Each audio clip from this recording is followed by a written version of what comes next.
Good morning sir. उत्तर भारत की नदियां एवं प्रायद्वीपीय नदियों में निम्नलिखित अंतर है। उत्तर भारत की नदियां बारहमासी एवं सदा नीरा नदियों का उदाहरण है, क्योंकि इनका उद्गम हिमालय की हिमनद से होता है। जबकि प्रायद्वीपीय नदी मौसमी नदियों का उदाहरण है, क्योंकि इनका उद्गम हिमालय की हिमनद से न होकर मानसून वर्षा से जल प्राप्त करते हैं।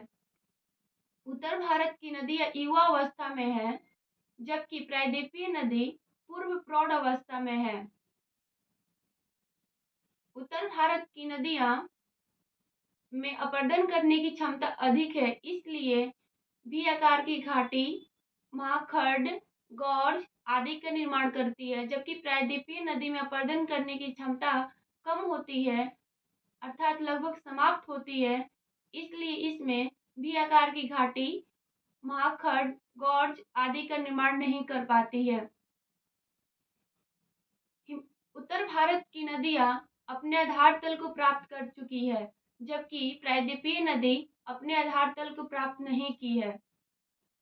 उत्तर भारत की नदियां का जल ग्रहण करने का क्षेत्र विशाल है, जबकि प्रायद्वीपीय नदी का जल ग्रहण क्षेत्र कम है। उत्तर भारत की नदियां वर्ष में 2 बार जल प्राप्त करते हैं, एक हिमालय की हिमनद से पिघलने से, दूसरा मानसून वर्षा से जल प्राप्त करते हैं। हिमालय जबकि प्रायद्वीपीय नदी वर्ष में 1 बार ही जल प्राप्त करती है।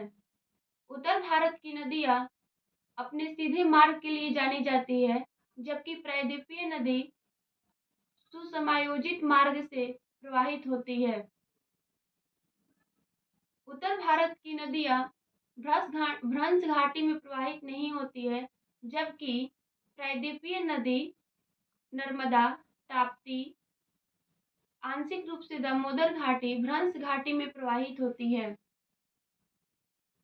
उत्तर भारत की नदियां की कोई भी सहायक नदी प्रायद्वीप नदी की सहायक नदी नहीं है, जबकि प्रायद्वीप नदी की नदियां उत्तर भारत की नदियों की सहायक नदी है, जैसे गंगा और यमुना का सहायक नदी केन, बेतवा, कर्मनासा, सोन इत्यादि।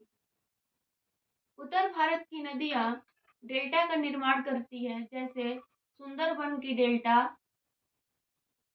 गंगा ब्रह्मपुत्र का डेल्टा, जबकि प्रायद्वीप की नदियां डेल्टा का निर्माण नहीं करती है। ये अरब सागर में प्रवाहित होती है और ज्वारनद मुख का निर्माण करती है। Thank you sir.